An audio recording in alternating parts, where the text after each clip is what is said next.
Good boy. No, just sit down. How are you getting on with your decluttering challenge? We're on day 10. It's the 10th of January, and calm down, calm down. And I added up the numbers this morning, and that means that on day 10, you should have decluttered 55 things, which I have here in front of me. I've laid them all out. I've decluttered more than 55 things, but I've grouped things together. And you've either got to donate it or dump it. It's either got to be something you can give away, recycle, give to the charity shop, or it's going in the bin. And in a moment, I'm going to show you my 55 things. Mikey here is getting very excited about showing you all the stuff. And imagine that, 10 days. That was one thing on day 1, 2 things on day 2, and so on to day 10. We've done 10 days, and we've already decluttered 55 things. So consider how far you've come already. And that brings me back to the book I'm rereading at the moment, which is The Gap and the Gain by Dr. Ben Hardy and Dan Sullivan, who is one of the world leading coaches. He's been coaching since the 70s, which is probably before anybody else even knew what coaching was.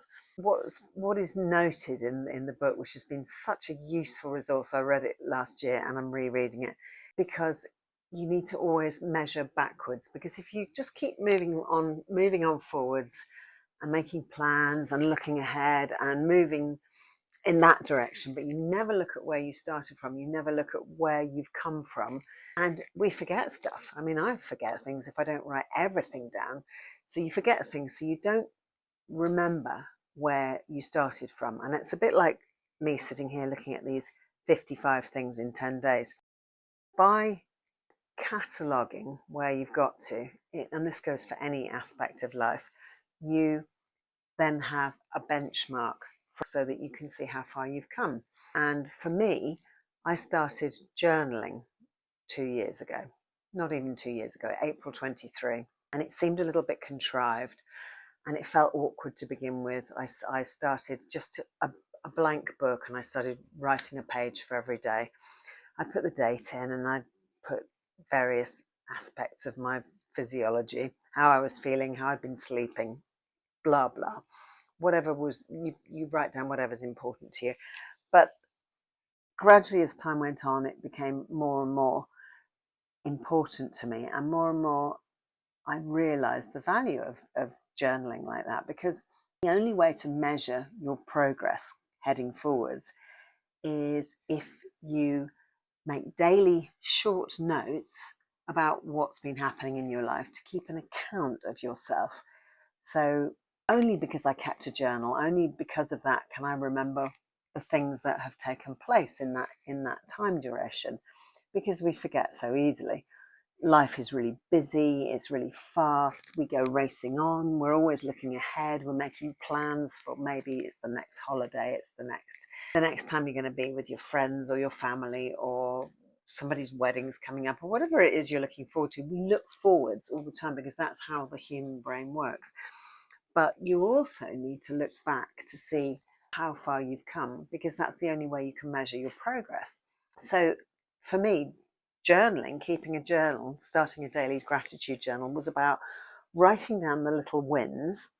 Today I met my friend for coffee, or today I did another 30 minutes of yoga this morning, or I woke up without needing an alarm, or I drank 3 litres of water, or whatever it is, whatever little thing it is that it's little, it matters to nobody else, it's not important to anybody except for you, and it just enables you to look back, open those journals and see what your progress was.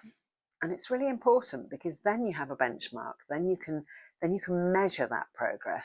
And doing this 31-day challenge is a similar thing, whereby without doing these updates, I wouldn't remember all the things I had got rid of. And when you get rid of stuff that you don't need, it frees up your mind, it frees up your drawer space, it frees up your wardrobes.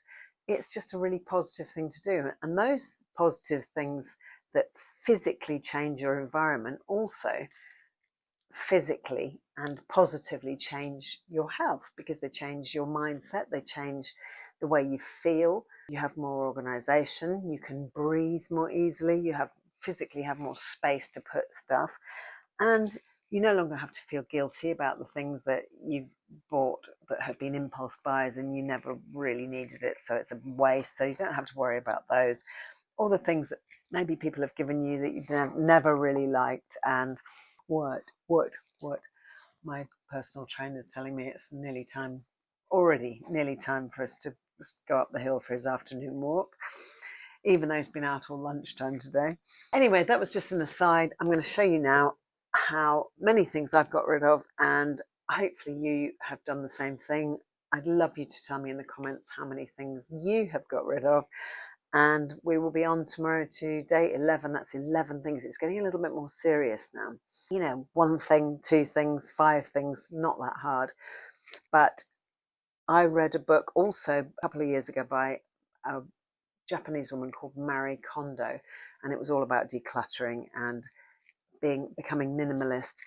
And she said that it's no good just opening a drawer and taking out the odd bit here and there, and I don't really need that, and then closing the drawer again. She said every space you look at, you have to take it out, empty it all out on the floor, and completely make decisions on every item.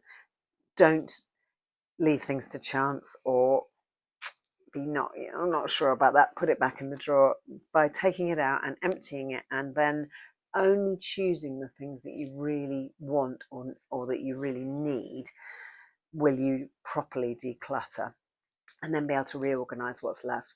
So let me show you now what I have decluttered in my 10 days, and hopefully you will be able to tell me all about your 10 days of decluttering and how positive it's been already, and how you're ready to go on to the next 10 days where the numbers get really serious, don't they? Don't they get serious? Don't they get serious? And on to the middle of the month where we're going to begin some even more serious decluttering. Thanks for watching, and please remember to subscribe if you haven't already, and I look forward to bringing you more health related content. But don't go until I've shown you all the stuff I've got rid of. Here we go. I've got clothes, not the guitar, that just happens to be there. Look at all that. So some of these things I've shown you already. There's an iron, and bearing in mind that I upgraded my iron to a much better model about 18 months ago, I never got rid of the old one. Scales I never used. I've got digital scales, so I never use those. There's a kettle, which was the kettle before last. A few things here in this unwanted dish strainer. There's the Danish candles, there's some shoes, there's the Cluedo, there's some bags, there's some books, and all in all, there's some of my socks, but there's more to go. That is 55 things, and there's Mikey. How beautiful. Do you want to go for a walk? He is. Do you want to go for a walk?